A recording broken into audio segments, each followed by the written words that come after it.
ታዲያ ቤተክርስቲያን አይ ቲንክ ይህንን ጉዳይ የዘነጋችሁ ይመስለኛል። ቀድሞ ወገኖቻችን አንዳንድ ወገኖቻችን በዘይት የመጣ በሰልባጅ የመጣ ይሉታል እምነቱ። አንዳንድ ሰዎች ይናደዱ ነበር። እኔ ይህንን ሳይ ተግባራዊ ክርስትና ነው። በዘይትና በስንዴ እኮ የመጣው ዘይት የሌለው ስንዴ የሌለው ሰው ስለነበር ነው። በሰልባጅ የመጣ የሚባል ስድብ ይሰደብ ነበር ክርስትና። ምክንያቱም የመጀመሪያዎቹ ሚሽነሪዎች ሲሰብኩ ራቁቱን ህዝብ አዩ፣ የታረዘ ህዝብ አዩ። ያንን ህዝብ አለበሱት። ስለዚህ በሰልባጅ የመጣ ተባለ እምነቱ። ከዛ ያም ብቻ አይደለም፣ የራበው ህዝብ አይተው ነበረ። ከዛ በስንዴ የመጣ አሉ፣ ያንን ህዝብ መገቡ።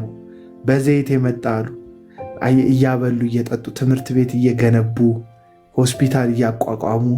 አሁን ጆን ዳንኤል ከእርዳታ ድርጅት ጋር አብሮ በመተባበር የውሃ ጉድጓድ እንዳስቆፈረው ልክ እንደዛ የውሃ ጉድጓድ እያስቆፈሩ አሁን ቤተክርስቲያን ምን ያህል ይሄንን ስራ ረስተዋለች? ኢትዮጵያ ውስጥ የትኛዋ ቤተክርስቲያን ነው? እግዚአብሔር ይስጠው። እኔ ማደንቀው ማለት በቃ ዮናታን አክሊሉ ሰራ ብዬ ከማደንቀው አንዱ ነገር የውሃ ጉድጓድ ቆፍሮ ያውቃል። ወደዚህ ወደ እንትን አካባቢ ማለት ነው፣ ወደ ሸዋ አካባቢ፣ ወደ አማራው ክልል አካባቢ የውሃ ጉድጓድ ቆፍሮ ያውቃል። በቃ ጀግና ከሆንክ እንደዚህ አይነት ስራዎችን መስራት። ኢየሱስ ያድናል፣ ኢየሱስ ጌታ ነው የምትለው ሰውዬ በህይወት መኖር አለበት። የምትሰብከው በጥሩ ስፒከር የምትጮህለት ሰውዬ፣ የምትነግረው ሰውዬ በህይወት መኖር አለበት። ድሃ መብላት አለበት። ምስኪኖች ቀና ማለት አለባቸው። ዞይ ሰላም ላንቺ ይሁን እና መሆን አለበት፣ መመገብ አለበት ምስኪኑና እንዳልከው የቤተ ክርስቲያን ሽማግሌዎች፣ የሙሉ ጊዜ አገልጋዮች፣ ዋና መጋቢዎች የቤት ለቤት ጉብኝት ሲያደርጉ እናቴ ማን እዛ በእግር የሚገባበት መጎብኘት ይፈልጋል? ፓሪስን ቢጎበኝ ነው ሰው ደስ የሚለው አይደል? ለንደንን፣ ሎንዶንን መጎብኘት ነው ደስ የሚለው። ኒውዮርክን መጎብኘት ነው ደስ የሚለው።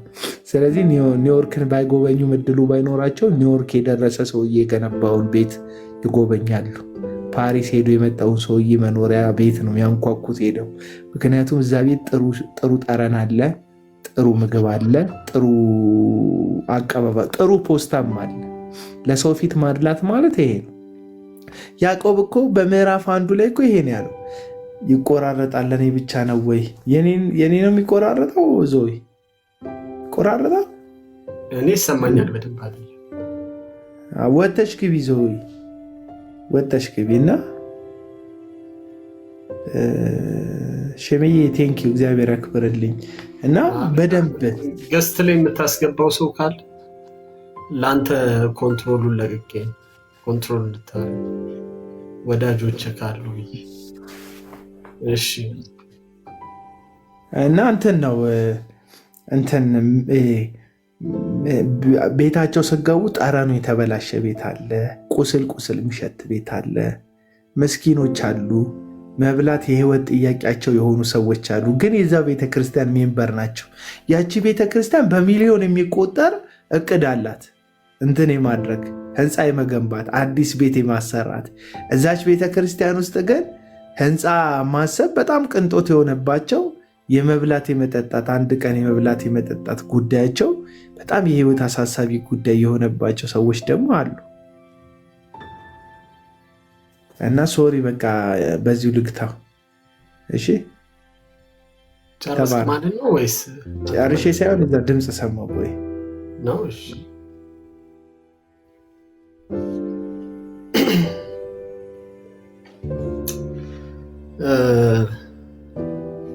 እና ቸርች ላይ ያለን ሰዎች፣ ቤተክርስቲያን ውስጥ የምናገለግል ሰዎች ዋጋችንን ከምድር ባንጠብቅ ጥሩ ነው። ዋጋችንን ከሰዎች ባንጠብቅ ጥሩ ነው። በዋናነት ዋጋችንን ልንቀበል የሚገባው ከእግዚአብሔር ነው። ያ ማለት ሰዎች ምንም ያርጉልን አያደርጉልን እያልኩ አይደለም። ግን ሞቲቫችን መሆን ያለበት አስተሳሰባችን ሊቃኝ የሚገባው የእግዚአብሔር ቃል እንደሚያዘው ነው። ሲጀመርኩ ሰርግ ቤት ከመሄድ ራሱ አዘን ቤት መሄድ ይሻላል ነው የሚለው መጽሐፍ ቅዱስ። እና እውነተኛ አገልጋይ ነኝ ብላችሁ ራሳችሁን የምትቆጥሩ ሰዎች አገልጋይ ነኝ ሴንስ ፉል ታይምም እኮ መሆን አይጠበቅባችሁም። ሰው ለመጎብኘት ሰውን ሄዶ ለማየት የግድ ቸርች ውስጥ የተሰየመ ፉል ታይም መሆን የለባችሁ። ቸርች ወር ቤተክርስቲያን እንደ ተቋም አንድ እቅዱ አድርጋ ጉብኝትን እንትን ትላለች። እኛ ደግሞ እንደ ግለሰብ ማቀድ አለብን። በአመት ውስጥ 3 ቀን ሰዎችን እጎበኛለሁ ብለን ለበዓል ጊዜ ሊሆን ይችላል ኦር ለሌላ ቀን ምን ጎበኛውን ሰው ሄደን ብንጎበኝ መልካም ነገር እኮ ነው የሚሆንልን አይደል? በግላችን እኮ ማቀድ እንችላለን ጉብኝት። እንደዛ ማሰብ ያስፈልጋል።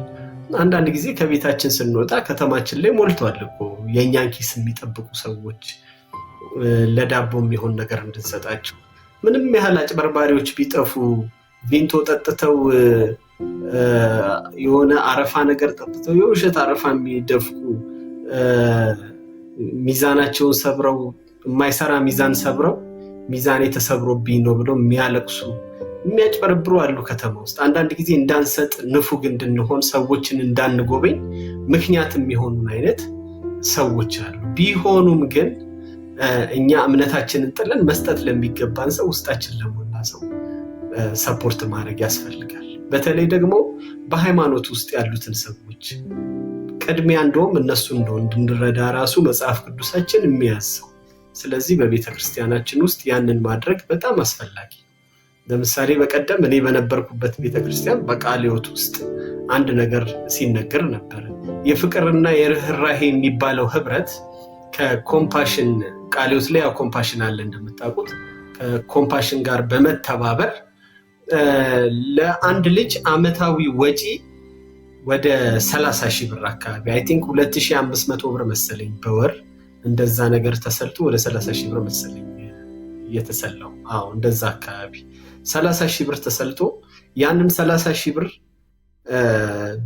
በቡድን ሰዎች አዋጥተው ሰዎችን አንድ ልጅ ለማስተማር ፕላን ሲደረግ ነበርና ይሄ ነገር ጸድቆ እንግዲህ ወደ ስራ ሊገባ ነው። እንደዚህ አይነት ሰዎችን በትብብር ሆነን እንዲማሩ የምናደርግበት የተራቡ ሰዎች ምግብ እንዲበሉ የምናደርግበትን ፎርም ላይ አብረን ቁጭ ብለን ብናገለግል መልካምና የተሻለ ነገር ነው ብዬ በግሌ ያስባለሁ እና እንደዛ ብናደርግ በጣም ጥሩ ነው።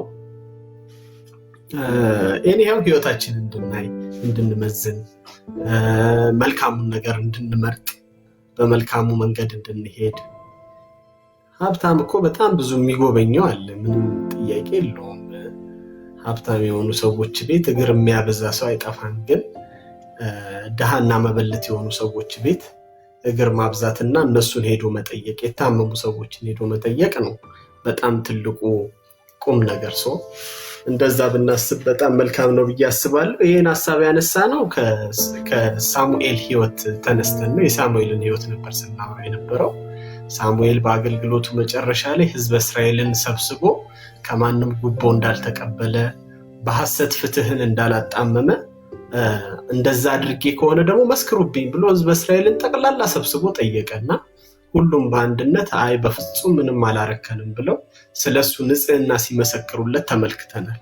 ዛሬ ላይ በምናገለግልበት ቤተክርስቲያን በምንመራው ቤተሰብ ውስጥ በልጆቻችን መሃል እንኳን ሆነን በቤተሰቦቻችን መሃል ሆነን ምን ያህል ንጽህናችንን ሊያውጁልን ይችላሉ? ምን ያህል እኛ ንጹህ እንደሆን ሊናገሩ ይችላሉ? ራስን ማቅረብ በጣም አስቸጋሪ ሆኖ ይታያል። ቤተክርስቲያን ውስጥ ያሉ ስብሰባዎችም አጠር ያለ ሐሳብ እንዲሰጡና በጣም የተመረጡ ሰዎች ሐሳብ እንዲሰጡ ይደረጋል። አንዳንድ እውነትን የሚናገሩ ሰዎች ለምን እንዲደረጋል የሚሉ ሰዎች እጅ እንኳን ቢያወጡ እጃቸው እንዳይታይ የሚደረግበት አይነት ሁኔታ አለ። እጃቸው አይታይም። አንዳንድ ሰዎች እሷ መልካም ነገር አትናገርም፣ እሱ መልካም ነገር አይናገርም የሚባሉ ሰዎች በቤተክርስቲያን ውስጥ አሉ። እጃቸውን አውጥተው ሐሳብ መስጠት የማይችሉ ሰዎች አሉ። በእርግጥ ኔጌቲቭ ሐሳብ የሚሰጥ ሰው ቢኖርም ግን ኔጌቲቭ የሆነው ከምን አንግል ነው፣ ሰዎቹ አጥፍተው ነው የሚለው ነገር ራሱ መታየት አለበት እና በህይወት ውስጥ ቅድም አቤላም ሲናገር እንደነበረው መጠየቅ ያስፈልጋል። ስላለንበት ሁኔታ ማረም የሚገባንን ነገር እንድናረም አስተካክለን እንድንቀጥል የሚያደርገን ያ ስለሆነ ማለት ነው እና ህይወታችሁን ከዚህ አንጻር እንዴት አድርጋችሁ ታዩታላችሁ የሚለው ነው ትልቁ ኩዌሽን ማለት ነው። እና መጀመሪያ ላይ ወደ አነሳነው ሐሳብ ስንመለስ ክፉ ሰዎች በነበሩበት ቤት ውስጥ መልካም የሆነ እግዚአብሔርን የሚያገለግል የተመሰከረ ህይወት ንጹህ ህይወት ያለው ሳሙኤል የሚባል ሰው ተገኝቷል። ስለዚህ ለህይወታችን ምክንያተኛ ሰዎች መሆን የለብንም። እከሌ ነው እንደዚህ ለመሆን ምክንያት የሆነኝ እያልን ለህይወታችን መውደቅ ምክንያቱን ሰው ላይ ማስቀመጥ ተገቢ ነገር አይደለም።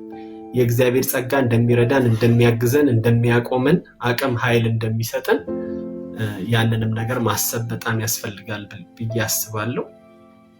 አቤላ ከተመለስክ የሳኦልን ታሪክ ትንሽ ሄደንበት ብንጨርስ የተሻለ ይመስለኛል ከመሃል ከምናቋርጥ።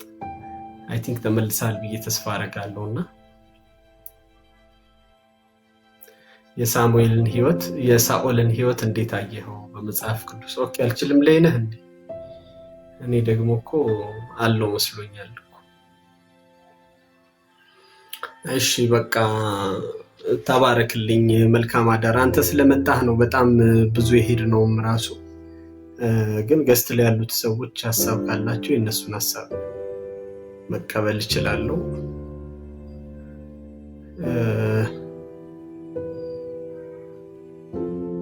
እኔ አለቃ እኮ ለምን እኔ ቤት እንደሚመጣ ነው ግራ የሚገባኝ።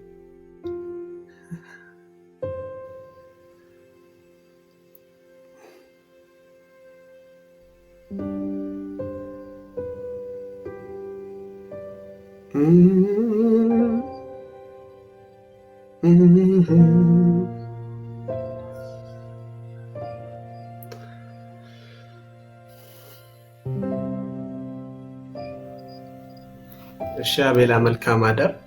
ቶሌ ድሪባ እንዴት ነህ? ሰላም ነው ወይ? ፓፓ ማቲ ጋሹ ሞዲ ወንድም እንዴት ነህ? አለው እግዚአብሔር ይመስገን። ለማየት እየሞከርኩ ልለይህ አልቻልኩ። ወይ አታውቀኝም? እኔ ነኝ የማውቅህ በእውነት። ይሄ ወንጌል ስራ ላይ የሚሰሩ ሰዎችን በጣም እከታተላለሁ፣ ፎሎ አደርጋለሁ። እንዲሁም ደግሞ እውነታን ላይ የሚገልጡ ሰዎች ይመቹኛል። ባይዘው እንደ እግዚአብሔር ቃል ሲሆን በቃ ደስ ይለኛል። ታውቃለህ። ቴንኪው በጣም ነው የማመሰግነው። እግዚአብሔር ያክብርልኝ። ክብር ይስጥልኝ። ለምን መሰለህ አሁን እናንተ የምትሰሩት ስራ አሁን ተራ ነገር አይደለም። የሚያመልጥ ትውልድ አለ። ገብቷል። አንድም ሁለትም ሶስት እያለ የሚያመልጥ ደግሞ ብዙዎች አምልጧል። እኔ የማውቃቸውና መናገር አሁን ደጋግሞ መናገር ይሄ እግዚአብሔር ቃል እንዲህ አይልም እንዲህ ይላል፣ እግዚአብሔር ቃል እንዲህ አይልም እንዲህ ይላል ሲባል ሰው እናንተ እየጠቆማችሁ ያላችሁት ወደ ግለሰብ ሳይሆን ወደ እውነተኛ የሆነ ወደ እግዚአብሔር ቃል የእግዚአብሔር እስትንፋስ ያለበት ጋር ስለሆነ ሰው እዛ ሄዶ ያነባል፣ ያያል፣ ሜዲቴት ያደርጋል። ብዙዎቹ ያመጣሉ። በዚህ በእውቀት ላይ የተመሰረተ ነገር ስለሆነ ማለት ነውና ሁሌም እከታተላችኋለሁ፣ ፎሎ አረጋችኋለሁና ደስ ትሉኛላችሁ። እግዚአብሔር አምላክ ከእናንተ ጋር ይሁን። ያው እኔ የምችለው በመጸለይ ነው። ከእናንተ ጎን መቆም የምችለው ጸልይላችኋለሁ። ቴንኪው በጣም ነው የምናመሰግነው። ቶሌ ግን ራስን ብታስተዋውቀን ደግሞ ሞር ጥሩ ነው። ሌላ ጊዜ ስትመጣ ከስምህን ባሻገር ቶሎሳ ድርባ ባደለው ቤተክርስቲያን በምንድን ነው የምታገለግለው የሚለው ቶሎሳ ድርባ ባዳለው ወለታ ብርሃነ ክርስቶስ ቸርች ታቆንደውን ቁጥር 2 እዛ ነው አባልነት። አሁን በስራ ምክንያት አዲስ አበባ እገኛለሁኝ። አገልግሎት ደግሞ በፊት በመዝሙር አገለግል ነበረ። ግን አሁን ጸጋዬ ለይቼ ወደ ወንጌል ስርጭት ለመቀላቀል እየተዘጋጀው ነው። ባይብል ስቴዲ እያደረኩኝ ነው ማለት ነው። መልካም፣ በጣም ደስ የሚል ነው። እንግዲህ ስለተዋወቅን በጣም ደስ ብሎኛል። ያው እዚህ ቤት ስትመጣ ስለ እግዚአብሔር ቃል እናወራለን። ወቅታዊ በሚነሱ ሀሳቦች ላይ ሀሳብ እናንሸራሽራለን። እድል እንሰጣለን ለሰዎች እንዲናገሩ፣ ሀሳባቸውን እንዲገልጹ እንወያያለን። መልካሙን የሆነውን ነገር እንይዛለን። ዛሬ ርዕሱን አጥፍቼው ነው እንጂ ስንነጋገርበት የነበረው ርዕስ ስለ ሳኦል ውድቀትና ከዛ ጠንቋያ ቤት ሙታን ጠሪዋ ቤት የሄደበትን ታሪክ ነበረ። ብዙ ተነጋግረን ብዙ አውርተንበት ነበረ። ያው ስንጨርስ አካባቢ ነው የመጣችሁት። ሰው በጣም ደስ ብሎኛል ስለተዋወቅን። በድጋሚ ሩም ስንከፍት ያው ሼር እናደርግልሃለን፣ ትመጣለህ። ሼር የምታደርገን ሀሳብ ካለ ሼር ታደርገናለህ። ተባረክ ወንድማችን። እሺ፣ አመሰግናለሁ። በጣም ደስ ይለኛል። እሺ፣ ቴንክ ዩ። አሜን። እሺ፣ እሺ።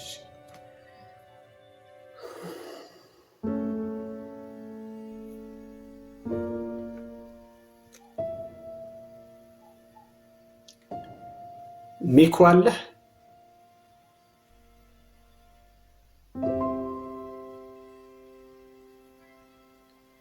ሀሳብ ያላችሁ አስተያየት ያላችሁ ገስት ላይ መግባት የምትፈልጉ ካላችሁ ብትልኩልኝ አስገባችኋለሁ። ካልሆነ ወደ መጨረሱ ላይ መተናል።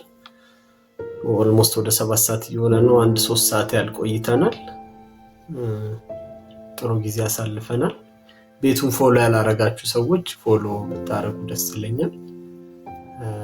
ላይፍ ስንገባ እንዲደርሳችሁ ፎሎ አድርጉን። ስለዳመጣችሁን አብራችሁን ስለነበራችሁ እግዚአብሔር አምላክ አብዝቶ ይባርካችሁ።